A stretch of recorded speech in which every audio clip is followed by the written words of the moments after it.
Nous allons voir un message ce matin. Je vais essayer de ne pas être long aussi. Je suis en train de me lancer des défis, de finir tôt, de faire court. Que le Saint-Esprit me donne la force et la sagesse. Amen, amen.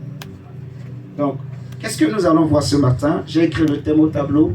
Le témoignage de la conscience ou de notre esprit. Le témoignage de la conscience ou de notre esprit. Ce thème est tiré de 2 Corinthiens, chapitre 1, verset 12. Saint-Esprit, merci. Nous te prions de nous parler ce matin, ô Dieu. Seigneur, nous nous humilions, nous nous effaçons complètement. Nous te laissons toute la place. Touche nos cœurs, ô Dieu, ce matin.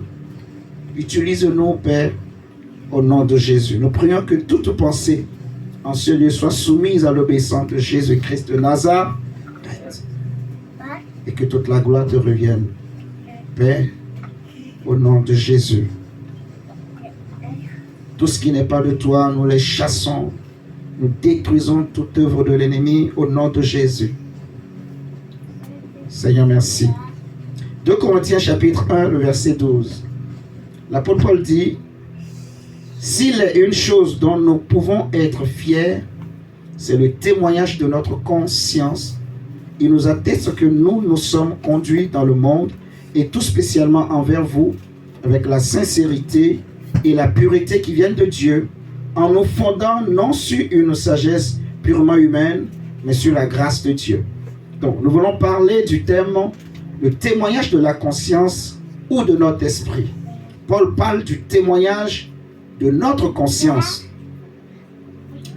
Le témoignage de notre conscience. C'est ce qu'on appelle aussi le témoignage de notre esprit. En fait, tout homme, qu'il soit blanc, ou tout être humain, qu'il soit blanc, qu'il soit jaune, qu'il soit rouge, peu importe la race ou le sexe, a ce qu'on appelle une conscience. Nous allons le lire tout à l'heure, vous allez voir que tous les hommes possèdent une conscience. Et le rôle de la conscience est de juger l'âme. La conscience juge l'âme. Amen. Suivons très bien ce matin. Si la conscience juge l'âme, donc elle ne fait pas partie de l'âme. Elle ne peut pas faire partie de l'âme. Si elle faisait partie de l'âme, elle ne pouvait pas juger l'âme. Elle allait cautionner les œuvres de l'âme. Vous comprenez ça? Si la conscience était partie intégrante de l'âme de l'homme, elle ne pouvait pas la juger. Nous devons savoir que l'âme est formée de quoi? Des sentiments ou des émotions, de l'intelligence et de quoi encore? Pour ceux qui suivent bien les enseignements. L'âme est formée de quoi et quoi? Hein? Voilà. Donc, il y a quoi et quoi? Les sentiments ou les émotions, l'intelligence et la volonté. Donc ça, c'est l'âme. C'est l'âme. Ce grand pouvoir qu'on appelle la volonté, que Dieu a déposé dans l'homme, en fait, est dans l'âme. Elle fait partie de l'âme. C'est l'âme de l'homme. Maintenant, la conscience est hors de l'âme. Donc, c'est un instrument que Dieu a placé dans l'homme pour juger l'homme. Mais la conscience fait partie de l'homme. Elle fait partie, en fait, de l'esprit de l'homme. Alléluia. Amen. Suivons très bien. Donc, c'est pour cela, j'ai dit, le témoignage de la conscience ou de notre esprit, en fait. C'est la même chose. Lorsqu'on parle du témoignage de la conscience, c'est la même chose que de dire le témoignage de notre esprit. Alléluia. Amen. Et ce témoignage peut être bon ou mauvais. Paul ici dit que nous avons le témoignage de notre conscience qui nous atteste que nous nous sommes bien conduits. Donc, il parle ici d'un bon témoignage. Je vais continuer donc cet enseignement en nous amenant dans une réflexion un peu philosophique. Et vous allez comprendre quelque chose avec moi. Tout homme possède une conscience. Avant de rentrer dans cette réflexion, prenons d'abord 2 Corinthiens 4. C'est quand même bien que je pose toutes ces bases. Sinon, je n'aurai peut-être pas le temps après de donner tous ces versets. 2 Corinthiens 4 au verset 2, Paul dit ceci: nous rejetons les intrigues et les procédés indignes. Nous ne recourons pas à la ruse et nous ne falsifions pas la parole de Dieu. Au contraire, en faisant connaître la vérité, nous nous en remettons devant Dieu et au jugement de tout homme. Ça, c'est la version Semeur. Mais dans la version Louis II, il parle de la conscience de tout homme. C'est écrit quoi dans la version Louis II? Qui a ça? Parmi nous, s'il vous plaît. Participons un peu. Qui a la version Louis II parmi nous? Lis-nous, s'il te plaît. C'est écrit quoi? La dernière partie, la partie B du verset. Hein? Je ne commence pas au verset 2, non? Oui, 2 Corinthiens 4, verset 2.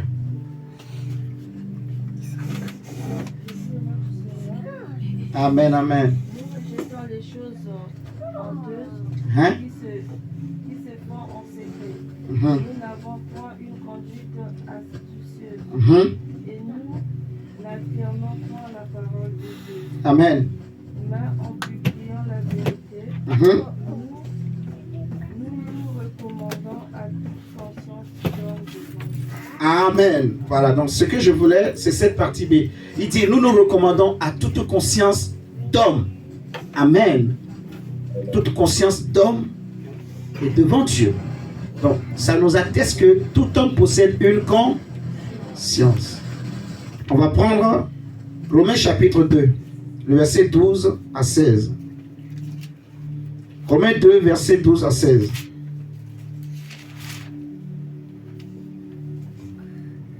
Romains chapitre 2, le verset 12 à 16.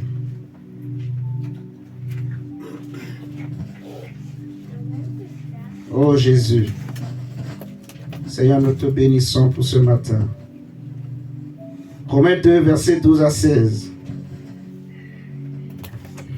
Il est écrit quoi? Il est écrit: ceux qui ont péché sans avoir eu connaissance de la loi de Moïse périront sans qu'elle intervienne dans leur jugement. Mais ceux qui ont péché alors qu'ils étaient soumis au régime de la loi seront jugés conformément à la loi. Car ce ne sont pas ceux qui se contentent d'écouter la lecture de la loi qui seront jugés, qui seront justes aux yeux de Dieu. Non, seuls ceux qui appliquent la loi sont considérés comme justes. En effet, les païens qui n'ont pas la loi de Moïse accomplissent naturellement ce que demande cette loi. Ils se tiennent lieu de loi à eux-mêmes, alors qu'ils n'ont pas la loi. Ils démontrent par leur comportement que les œuvres demandées par la loi sont inscrites dans leur cœur. Il dit, leur conscience en témoigne également, ainsi que les raisonnements par lesquels ils s'accusent ou s'excusent les uns les autres. Amen, amen. Vous voyez, ils s'accusent ou s'excusent les uns les autres. Tout cela paraîtra le jour où, conformément à l'évangile que j'annonce, Dieu jugera par Jésus-Christ tout ce que les hommes ont caché. Donc, tout homme possède une conscience que Dieu a mis dans l'homme pour juger l'homme, que l'homme lui-même se juge déjà, en fait. Alléluia. Amen. En sorte que, lorsqu'on sera devant le tribunal de Christ, tribunal de Dieu, personne ne pourra dire, en fait, que non, je ne comprends pas pourquoi on me juge, pourquoi on m'envoie en enfer, des choses comme ça. Tout homme possède une conscience, qu'on soit chrétien ou pas, qu'on soit juif ou pas. Amen, amen. Amen. Tout être humain possède une conscience. Donc, j'ai donné ces 2 versets supplémentaires pour nous amener à comprendre que tout homme possède une conscience. Maintenant, je vais dire quelque chose. En fait, la Bible nous dira que Dieu est lumière. Dieu est lumière. L'apôtre Jacques dit dans Jacques 1 à partir du verset 17 par là que tout don parfait et toute grâce excellente descendent d'en haut du Père de lumière, en qui il n'y a ni changement ni ombre de variation. Ma soeur Claudia, suis-moi bien, je sais que tu aimes bien ces enseignements. Donc, écoute, on dit tout don parfait et toute grâce excellente descendent d'en haut du Père de lumière, chez lequel il n'y a ni changement ni ombre de variation. On l'appelle le Père des lumières. Le Père des lumières. Donc tout ce qui est gloire, tout ce qui est puissance, tout ce qui est force, tout tout ce qui est autorité, élévation, tout cela, on appelle ça des lumières. Amen, amen. La connaissance, la vérité, tout ça, c'est des lumières. Et Dieu est considéré comme le Père des lumières. L'apôtre Paul dira que il habite une lumière inaccessible, qu'aucun homme n'a vu et ni ne peut voir. Or, c'est quoi la lumière en fait? C'est quoi la lumière? Prenons Éphésiens. Éphésiens.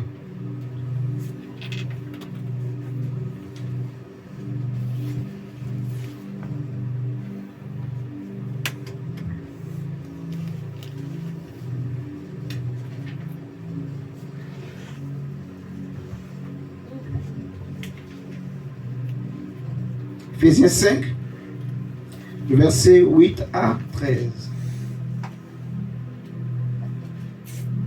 Paul dit ceci.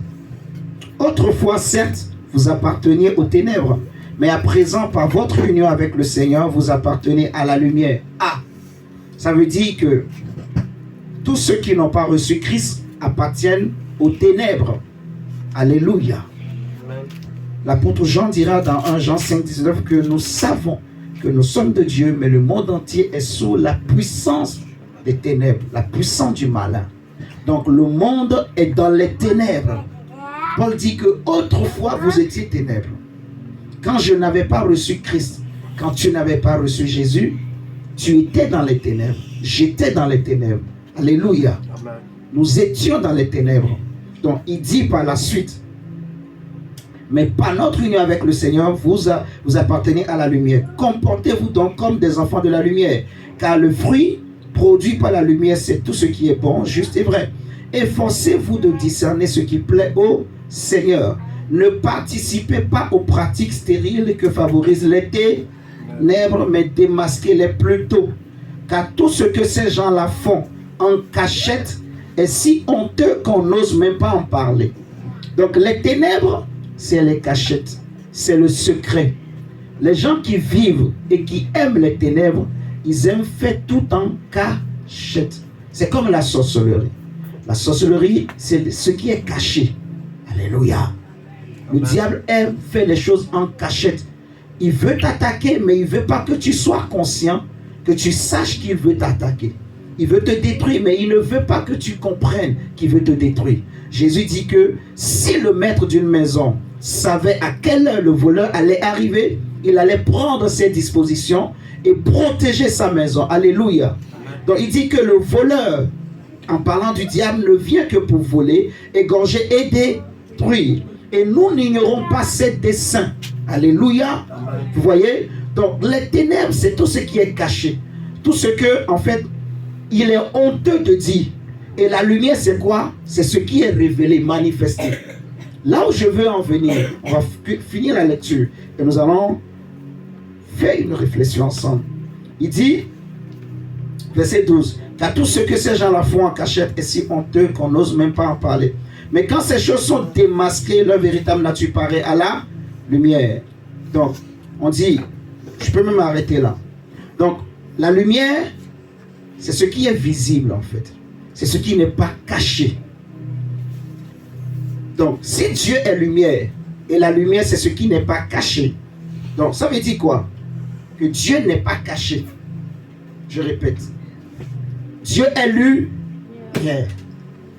La gloire de Dieu est lumière.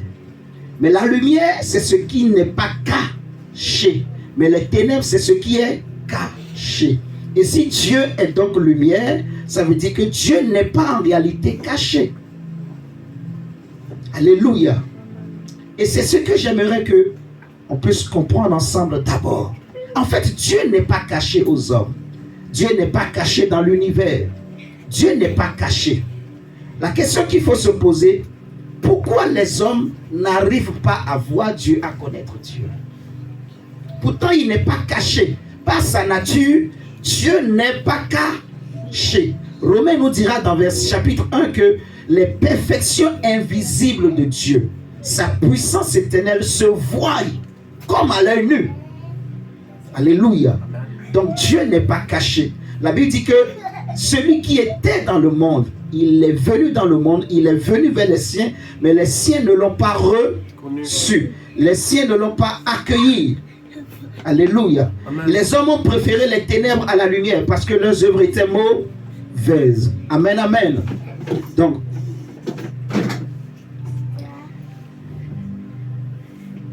on va s'asseoir, Isaac et Luana. Les love story. Hein, Isaac?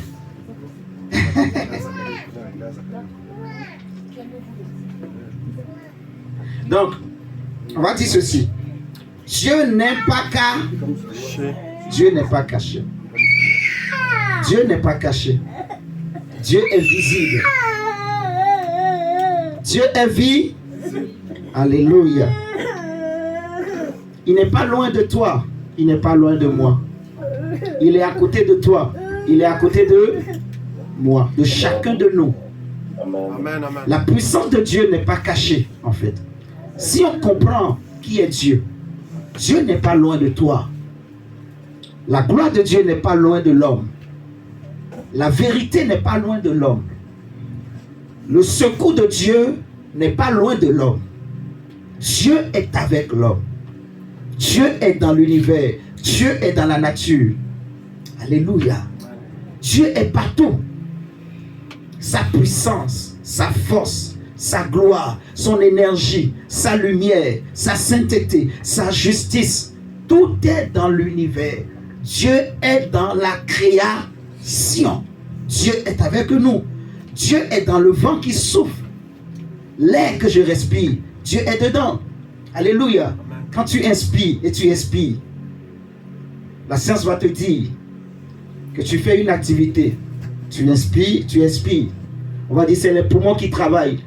Mais l'air là que les poumons reçoivent, là vient de tout. Ça vient de Dieu, en fait. Dieu est partout. Et ce qu'il faut se demander, alors, c'est grave. Parce que si Dieu est partout, pourquoi l'homme n'arrive pas à voir Dieu? Alléluia. Pourquoi je n'arrive pas à le voir? Qu'est-ce qui se passe? Je peux voir Sylvana, mais pourquoi j'ai du mal à voir Dieu? Il est partout. La lumière n'est pas cachée.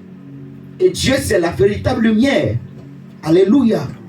Pourquoi je peux voir mon frère, mais je n'arrive pas à voir Dieu? Pourquoi je peux voir mon semblable, mais je n'arrive pas à voir Dieu? Pourtant, il est partout. Il est partout. Même quand je dors, Dieu est là. Quand je souffre, Dieu est là. Quand je pleure, Dieu est là. Mais pourquoi je ne l'entends pas? Je ne le comprends pas. Même quand je gémis, quand je m'inquiète, Dieu est là. Quand je suis seul, Dieu est là. Dieu est partout. Dieu est toujours là.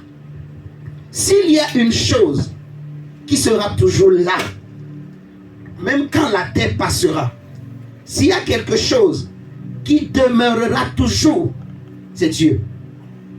Tout passera. Toute existence disparaîtra. Même le diable disparaîtra. Le malheur disparaîtra. Les souffrances disparaîtront. Les maladies disparaîtront. Alléluia. Amen. Mais s'il y a une chose qui ne disparaîtra jamais, c'est Dieu. Jésus dit tout passera. Même ma parole ne passera jamais. Et la parole, c'est Dieu. C'est la lumière de Dieu. Alléluia. Amen. Donc tout passera. Même les cieux passeront. Les univers, les galaxies, les astres passeront. J'aime bien aussi la science. Parce que la science, malgré toute la folie qu'elle prêche et qu'elle enseigne, elle reconnaît quand même que même cet univers-là a une date de début et de péremption et de fin. Alléluia. Amen. On calcule même l'année. En fait, l'année qui reste encore à vivre au soleil, la science a calculé. Ils ont estimé combien de temps il reste encore à l'univers pour que tout cela disparaisse. Alléluia. Amen. Donc tout cela a une fin. Tout cela va périr. Tout cela finira un jour. Amen, amen. Amen. Tout cela va se flétrir, va va faiblir. Ils vont faiblir. Même le soleil que nous voyons. Vous voyez l'intensité du soleil, mais ça va faiblir. Même l'homme que je suis, on dit jeune, vous êtes fort. Mais quand le jeune commence à grandir, la force aussi commence à lui quitter. Vous voyez, je faiblis. Parce que je ne suis pas Dieu. En fait, Dieu est celui qui habite une lumière inaccessible, une lumière qui ne faiblit jamais. La vie qui est en Dieu ne faiblit jamais. Amen. Alléluia. Amen. Pourquoi je ne vois pas Dieu? Pourquoi l'homme ne voit pas Dieu? Pourquoi tu n'arrives pas à voir Dieu? Pourquoi? La puissance de Dieu existe. Pourquoi je n'arrive pas à la vivre, à la voir? Mon frère, ma soeur, c'est une question capitale, tellement importante. Pourquoi je souffre si Dieu existe? Mais Dieu existe. Mais pourquoi je souffre? Parce que je ne vois pas Dieu. Mais pourquoi je ne vois pas Dieu? Si j'attends le secours de Dieu, mais je ne vois rien. Mais pourquoi je ne vois pas le secours de Dieu? Pourquoi mes voisins me disent que je bénis Dieu parce que j'étais malade, mais Dieu m'a guéri? Mais moi, je ne vois rien, je ne sens rien. Pourquoi? Pourquoi? Dieu existe s'il est lumière. Parce que la lumière, c'est ce qui est visible, ce qui n'est pas caché. Donc tout le monde doit voir Dieu. Tout le monde doit recevoir le secours de Dieu. Tout le monde doit bénéficier de ce Dieu qui est la vie. On dit la lumière, c'est la vie des hommes. On dit que tout don parfait et toute grâce excellente vient de cette lumière.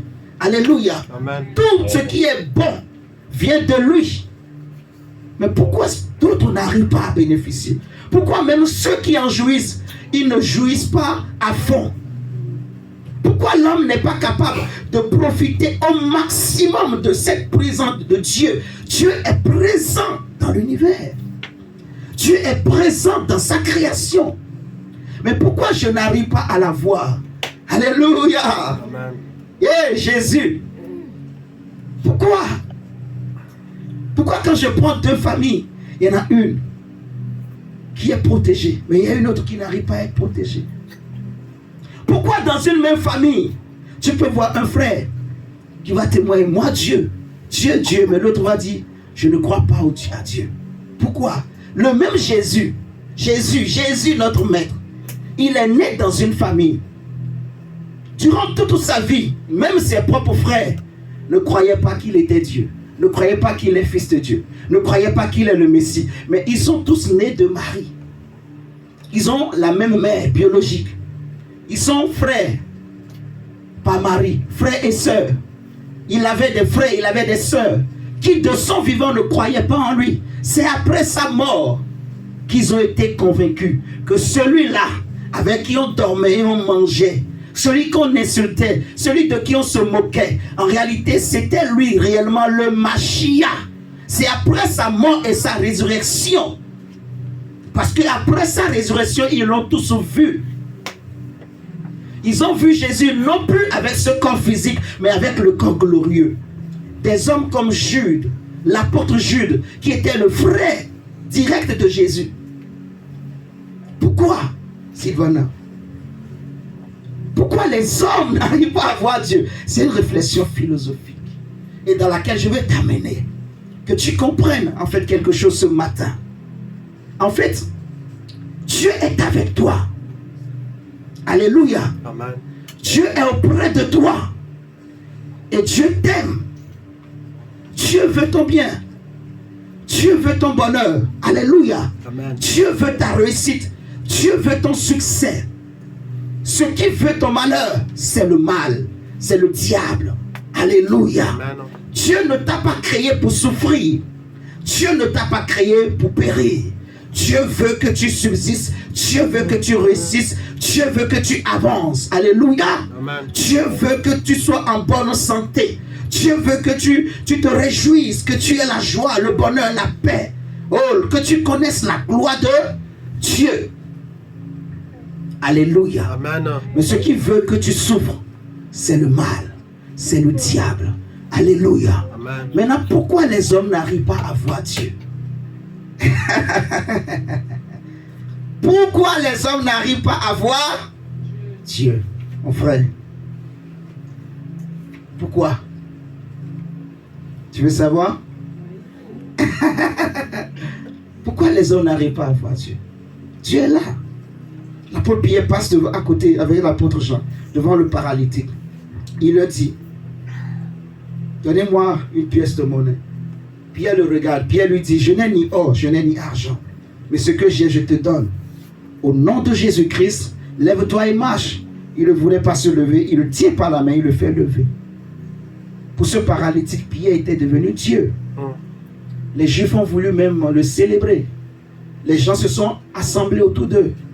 Paul et Silas, ils sont arrivés quelque part.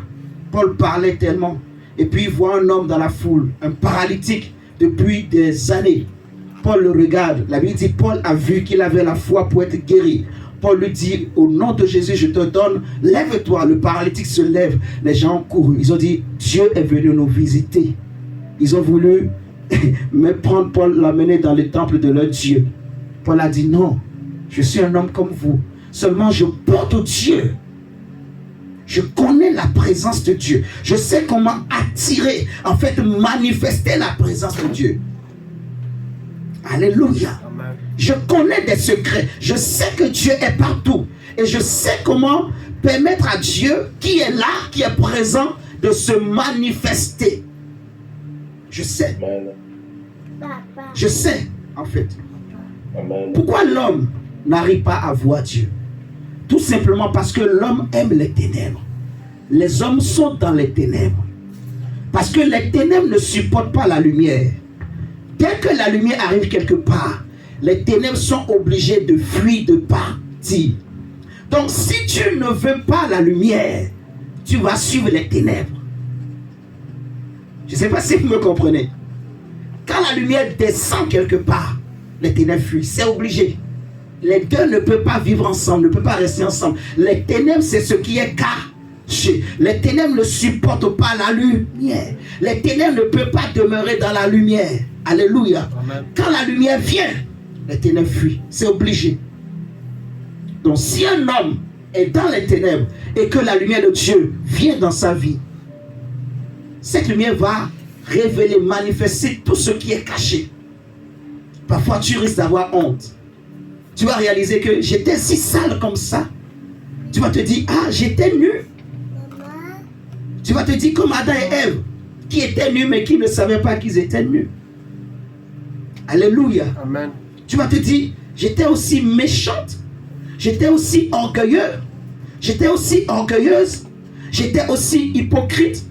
J'étais aussi menteuse.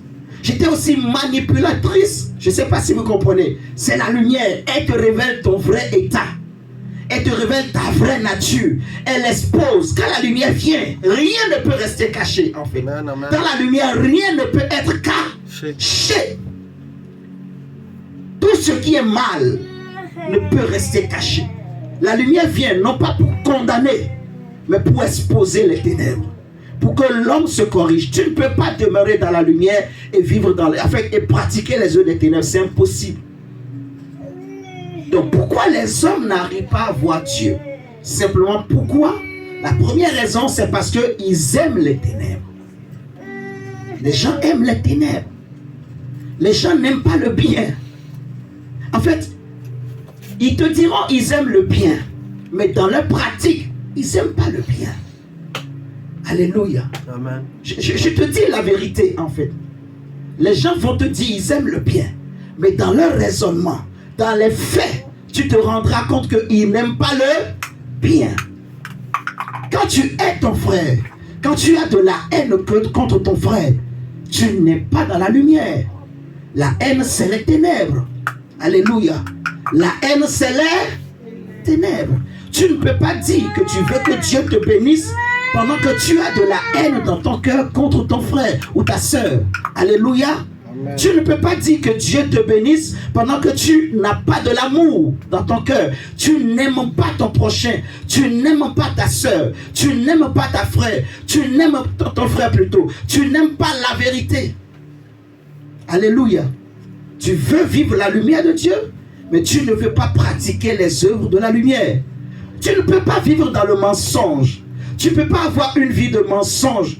Tu ne peux pas pratiquer le mensonge. Tu dis toujours les choses quand ça t'arrange ou quand ça te plaît. Mais tu veux que Dieu te bénisse, ça ne marche pas comme ça. C'est les ténèbres. Vous me comprenez? Amen. Dieu est lumière. Dieu est partout. Dieu est avec toi. Dieu est auprès de toi. La première des choses qu'il faut faire pour attirer cette présence, pour manifester cette présence de Dieu qui est partout, c'est qu'il faut commencer par pratiquer les œuvres de lumière. Amen. Pratique le bien. Aime le bien. Alléluia. Amen. Aime le bien. Aime le bien. Fais du bien. Fais du bien. Aime le bien. Aime ton voisin. Aime ton prochain. Faut pas avoir de la haine dans ton cœur. Alléluia. Amen. Faut pas garder la colère. Faut pas être, je sais pas, aigri, par exemple. Aime-le bien. Aime ton prochain. Alléluia. Aime. Mets en pratique la parole de Dieu. C'est la lumière. Ça va te sauver. Ça va attirer la présence de Dieu. Alléluia. Amen. Alléluia. Amen. Et la deuxième des choses qu'il faut savoir, qui fait que les gens n'arrivent pas à vivre cette présence de Dieu, en fait, c'est la conscience. Les gens ne sont pas conscients de la présence de Dieu. Lorsque Paul dit que ma conscience me rend témoignage, ce témoignage de la conscience, en fait, c'est la voix de l'esprit. Ce témoignage nous exprime la position de Dieu. Ce témoignage peut être bon ou mauvais. Si vous prenez avec moi Jean chapitre 8, au verset 9. Jésus va dire,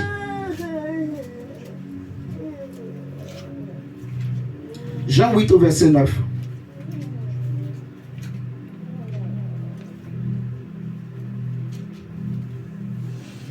L'apôtre Paul, Jésus plutôt dit, après avoir entendu ces paroles, ils s'esquivaient l'un après l'autre, à commencer par les plus âgés, laissant finalement Jésus seul avec la femme qui était restée au milieu de la cour du temple.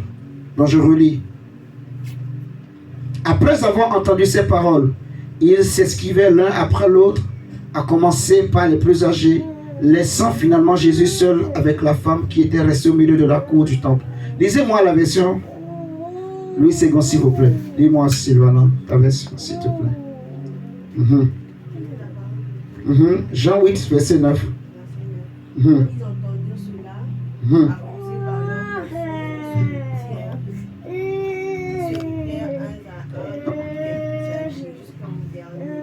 et Jésus resta seul avec la femme qui était là au milieu. Amen. Donc la Bible dit qu'ils étaient comment? Accusés par leur propre conscience. Ils étaient accusés par leur propre conscience. Donc ce témoignage peut être bon. Ce témoignage peut être aussi mauvais. La conscience te juge. La conscience te juge. Alléluia. Amen. Ma conscience me juge quand je fais le mal. Quand je suis le bien. Quand je suis la voix du bien. La voix de Dieu. Ma conscience me rendra témoignage pour me montrer que ce que je suis en train de faire est bien. Mais si je fais aussi le mal, la conscience me dira que ce que je suis en train de faire est mal, est mauvais. C'est comme voler. Si je vole, si ma conscience fonctionne bien, elle me dira que ce que je viens de faire n'est pas bien. Voler est mauvais. Ma conscience me dira. Maintenant, qu'est-ce qui se passe? Suivez-moi très bien. Parce que ce témoignage peut être bon ou mauvais. Il y en a qui étouffent cette voix-là. Donc, plus tu refuses de l'écouter, plus elle va s'éteindre. Donc, il y a des personnes chez qui la voix de la conscience est forte. Il y en a d'autres chez qui elle est faible. Elle est faible, pourquoi? Parce que les gens l'ont étouffée. Je ne sais pas si vous me comprenez. Plus tu l'étouffes, plus elle deviendra faible. En fait, tu ne l'entendras plus. Parce que tu l'as étouffée. Tu l'as étouffée. Tu ne l'as pas laissé s'exprimer. C'est pour cela la Bible dira, n'éteignez pas l'esprit. Quand on dit n'éteignez pas l'esprit, ce n'est pas l'esprit de Dieu. Je ne peux pas éteindre l'esprit de Dieu entre nous. Toi, tu peux éteindre le Saint-Esprit. Amen. Qui peut éteindre Dieu ici? Lève ta main, je vais te regarder. Je te regarderai bien. Qui peut éteindre Dieu en ligne là, parmi nous? Le Saint-Esprit est Dieu. C'est l'Esprit de Dieu. Donc quand Paul dit dans 1 Thessaloniciens 5, n'éteignez pas l'esprit, il veut parler de mon esprit. Il veut parler de ma conscience, de la voix de ma conscience en fait. Ah, Jésus est bon.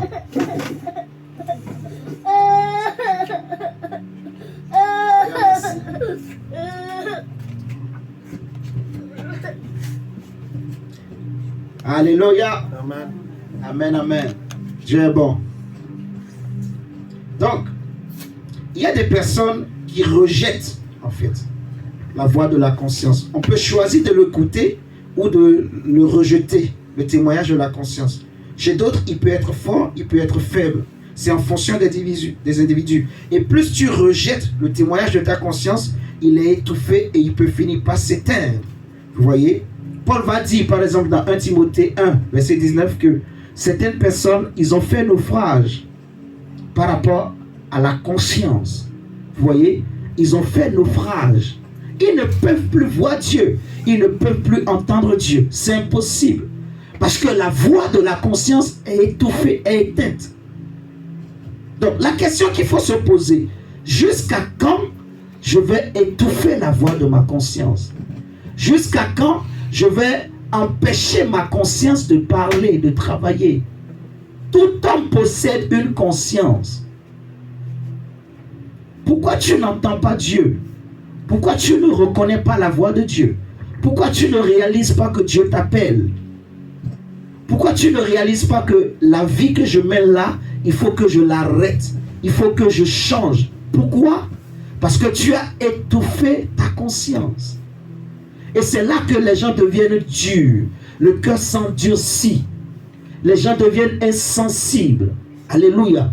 Tu vas voir un homme qui est insensible. En fait, il ne ressent plus de douleur. Il n'a plus de compassion. Il peut tuer. Ça ne lui dit rien.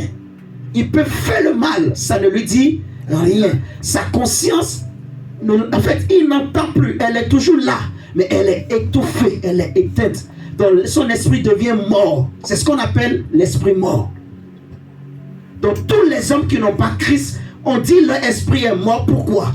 Parce que leur conscience est morte. Vous comprenez? Ils ne peuvent pas entendre Dieu. Ils n'ont pas de remords. Ils peuvent faire, en fait, ils peuvent être brutal comme pas possible. C'est pour cela les hommes qui n'ont pas Jésus, on les appelle des hommes animaux. Vous comprenez? Insensible, pas de compassion. Il ne peut pas compatir. Il n'a pas l'amour. Vous voyez? Il est insensible à la souffrance. C'est comme ça que tu peux voir quelqu'un prendre un couteau, tuer un bébé, égorger une femme. Excusez-moi, mais j'aimerais que vous compreniez vraiment toutes ces choses. Les violences que vous voyez dans le monde, c'est parce que les hommes ont perdu la conscience. Ils n'écoutent plus la voix de la conscience. Vous voyez? Les meurtres qui se passent autour de nous.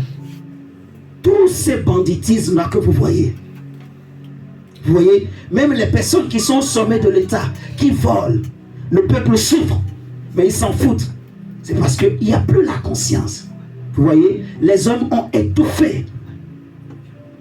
Maintenant, ceux qui entendent Dieu, c'est ceux qui pratiquent le bien, qui pratiquent l'amour, qui pratiquent la vérité, qui pratiquent la justice. Parce que le fruit de la lumière, c'est toute bonté.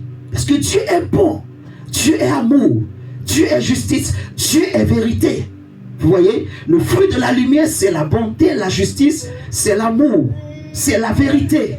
Amen, amen. Amen. Donc, celui qui pratique toutes ces choses, eh bien, il est dans la lumière. Et sa conscience va être réveillée. Plus tu écoutes ta conscience, quand Dieu te dit, tu n'as pas médité aujourd'hui, il faut aller méditer.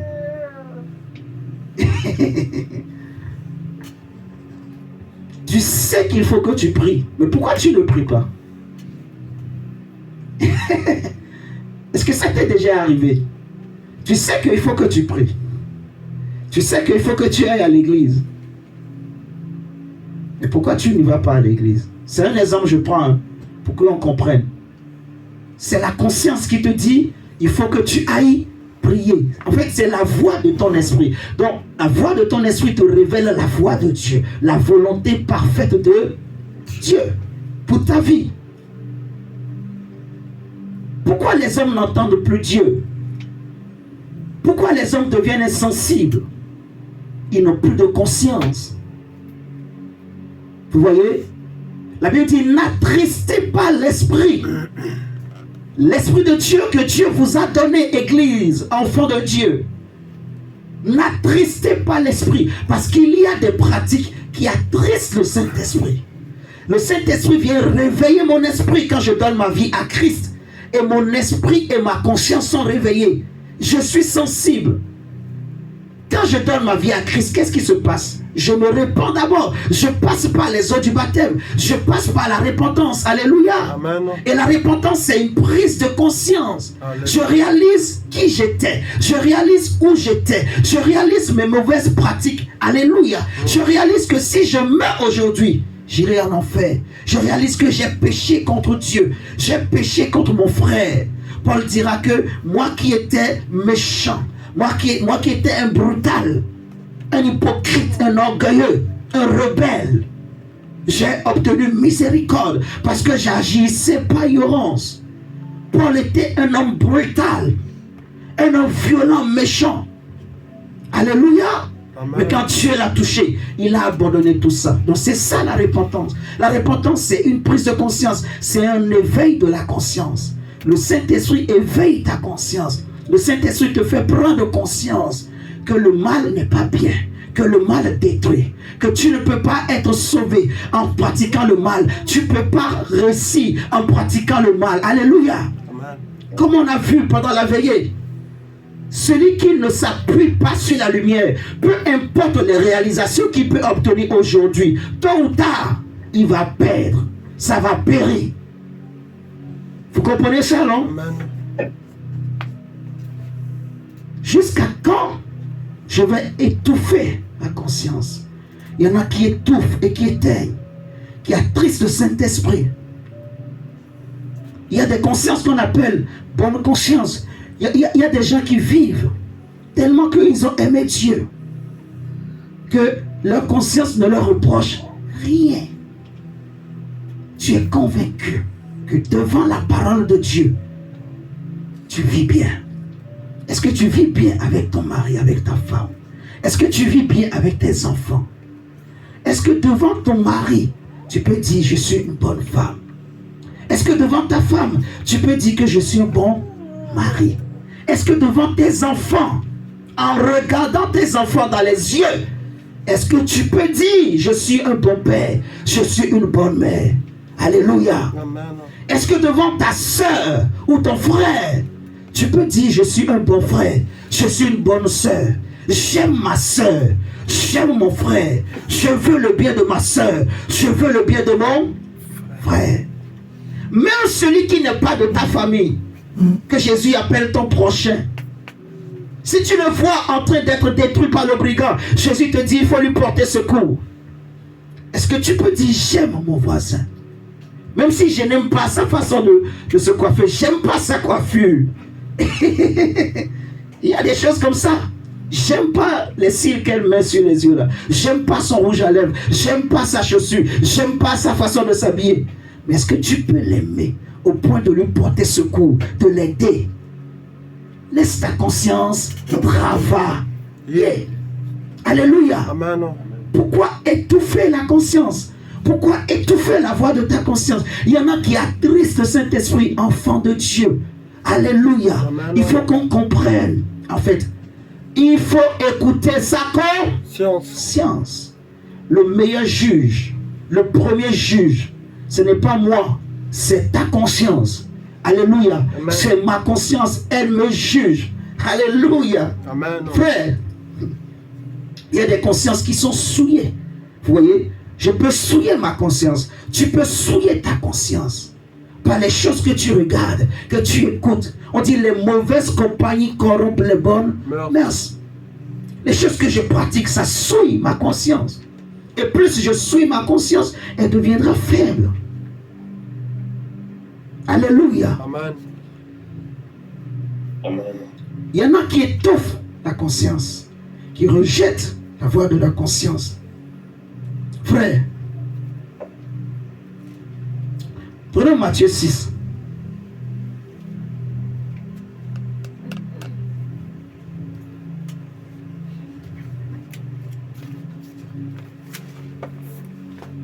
Avant de prendre même Matthieu 6, prenons Jean 3. D'abord. Ensuite, on va prendre Matthieu 6. Jean 3. Jean chapitre 3.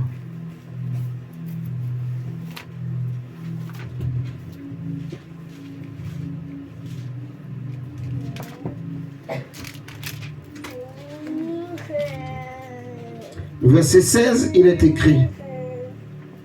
Oui, Dieu a tant aimé le monde qu'il a donné son Fils unique, son unique, pour que tous ceux qui placent leur confiance en lui échappent à la perdition et qu'ils aient la vie éternelle.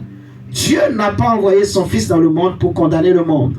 Donc la lumière n'est pas venue pour nous condamner. Alléluia. Amen. Dieu ne veut pas te condamner. Dieu veut te sauver. Alléluia. Amen. L'évangile est pour le salut de l'homme, la délivrance de l'homme, le bien-être de l'homme, bien-être moral, physique, spirituel. Alléluia. L'évangile, c'est la lumière de Christ, la lumière de Dieu. Dieu fait briller sa lumière par son évangile dans nos vies. Alléluia. Amen. Regardez ce que Paul dit. Dieu a tant aimé le monde, plutôt Jésus, qu'il a donné son Fils unique afin que quiconque croit en lui ne périsse point, mais qu'il ait la vie éternelle. Dieu n'a pas envoyé son Fils dans le monde pour condamner le monde, mais pour que celui-ci soit sauvé par lui. Celui qui met sa confiance en lui n'est pas condamné, mais celui qui n'a pas foi en lui est déjà condamné, car il n'a pas mis sa confiance dans la personne du Fils unique de Dieu. Vous voyez, on dit verset 19, et voici en quoi consiste sa condamnation. C'est que la lumière est venue dans le monde, mais les hommes lui ont préféré les ténèbres, parce que leurs actes sont mauvais. En effet, celui qui fait le mal déteste la lumière. Il se garde bien de venir à la lumière, de peur que ses actes soient révélés. Mais celui qui a une conduite conforme à la vérité, alléluia. Celui qui a une conduite conforme à la vérité vient à la lumière. Il vient à la lumière. Celui qui a une conduite conforme à la vérité vient à la lumière, pour qu'on voit clairement qu'il accomplit ses actes dans la communion avec Dieu. Regardons Jean chapitre 1. Jean chapitre 1. Le verset 4, verset 5 même d'abord. Il est écrit, la lumière brille, verset 5, la lumière brille dans les ténèbres et les ténèbres ne l'ont pas étouffé. Dans la version Louis II dit, et les ténèbres ne l'ont pas reçu. Alléluia. Donc les ténèbres ne peuvent pas recevoir la lumière. Elles fuient devant la lumière. Les ténèbres fuient devant la lumière de Dieu. On nous dit, si vous prenez, par exemple, je pouvais lire jusqu'à... Prenons le verset 12, d'abord verset 11. Verset 11, il est venu chez lui et les siens ne l'ont pas accueilli. Certains pourtant l'ont accueilli. Ils ont cru en lui. À tout cela, il a accordé le privilège de devenir enfant de Dieu. Ce n'est pas par une naissance naturelle, ni sous l'impulsion d'un désir, ou encore par la volonté d'un homme qu'ils le sont devenus, mais c'est de Dieu qu'ils sont nés. Amen. Donc il y a des gens, en fait, qui fuient et qui évitent Dieu. Dieu est partout, mais il y en a qui le fuient, il y en a qui l'évitent. Et je pose la question ce matin, jusqu'à quand vas-tu fuir Dieu? Amen. Jusqu'à quand je vais fuir Dieu? Jusqu'à quand je vais éviter Dieu? Il y en a qui l'évitent. Ils ne sont pas prêts, ils se disent, je ne suis pas prêt. Alléluia. Amen. Jusqu'à quand vas-tu éviter la lumière? Jusqu'à quand je vais éviter la lumière? Alléluia. Amen. On ne peut pas fuir la lumière. Tôt ou tard, que tu le veuilles ou pas, tu vas la croiser. Alléluia. Amen. Tu vas la croiser. Il est celui qui juge tous les hommes. Il jugera les consciences de tous les hommes. À la fin de toutes choses, on va passer devant lui. Alléluia. Amen. Jusqu'à quand je vais fuir, je vais éviter la lumière. Et ce que je veux dire, en fait, si nous prenons Matthieu 6,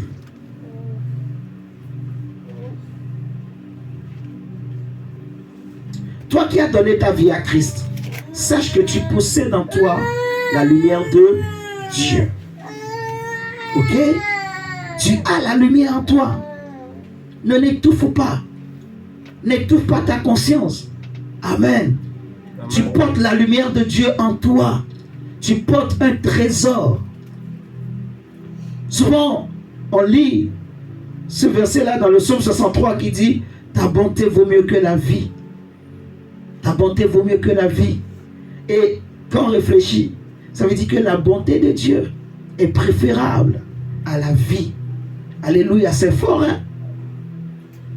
Donc, je préfère donner ma vie à Dieu et récupérer sa bonté. Si je donne ma vie, comment je pourrais récupérer après cette bonté-là?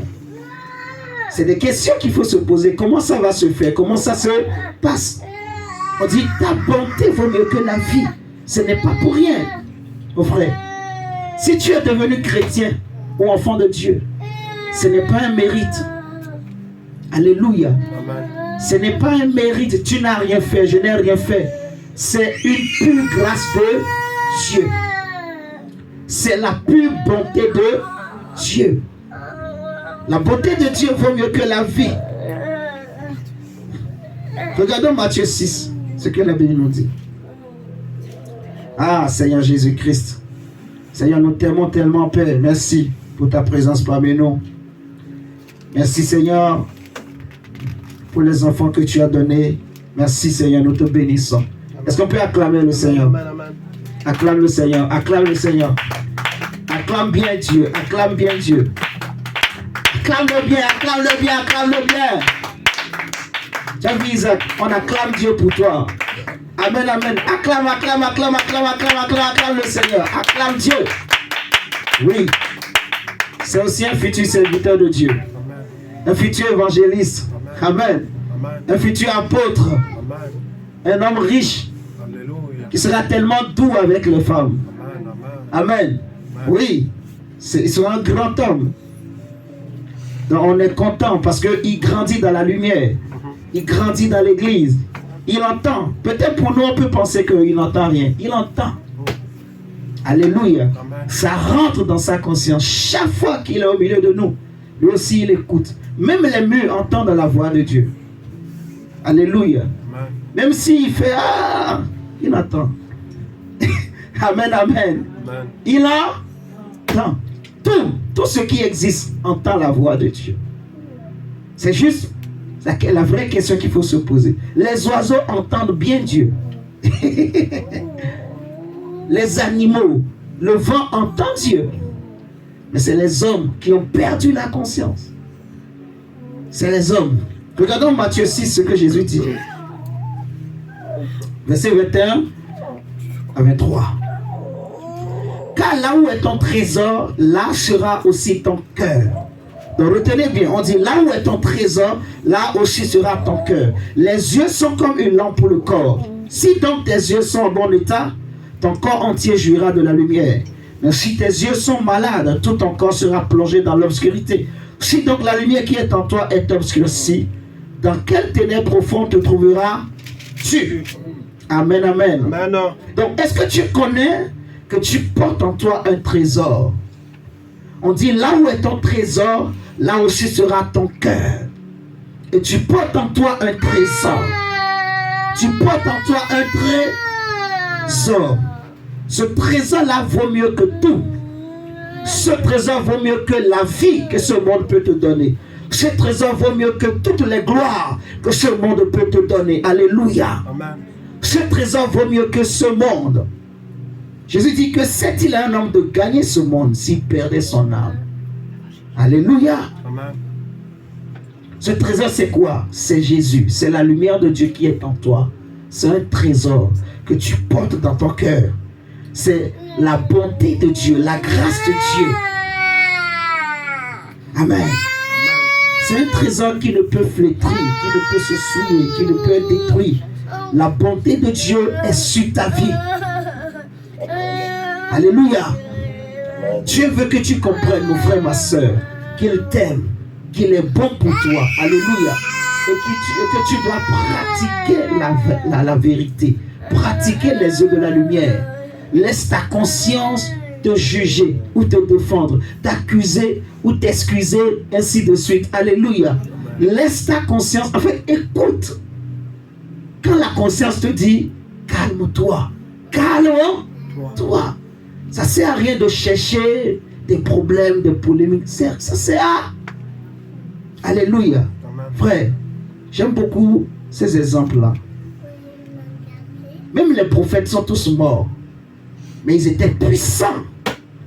Ils sont morts. Salomon, un grand roi, qui a touché l'argent, mon frère, il est quand même mort. C'est dur, hein? Avec toute cette gloire. La Bible nous dit que même la reine de Séba, elle a quitté son pays. Elle cherchait la lumière. Elle a entendu qu'il y a une lumière en Israël. Elle est venue jusqu'en Israël pour écouter la lumière. Elle voulait voir Dieu.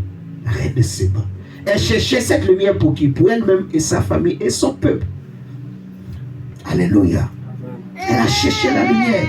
La Bible nous parle des habitants de Ninive.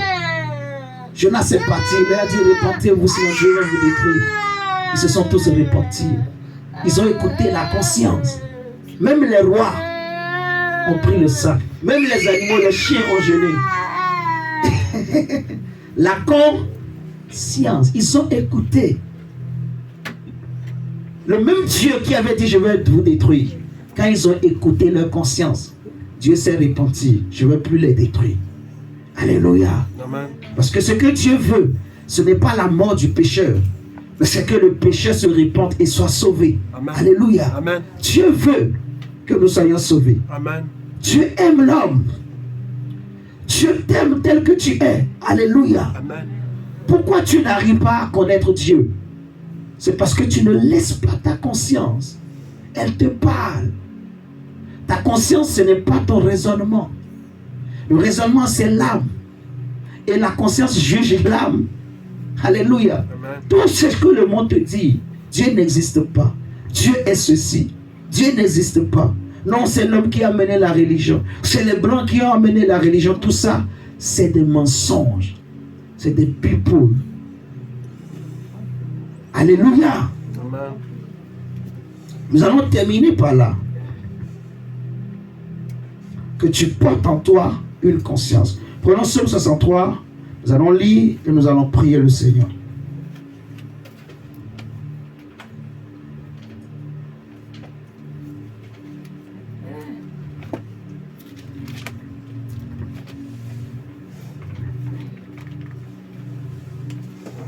Psaume 63,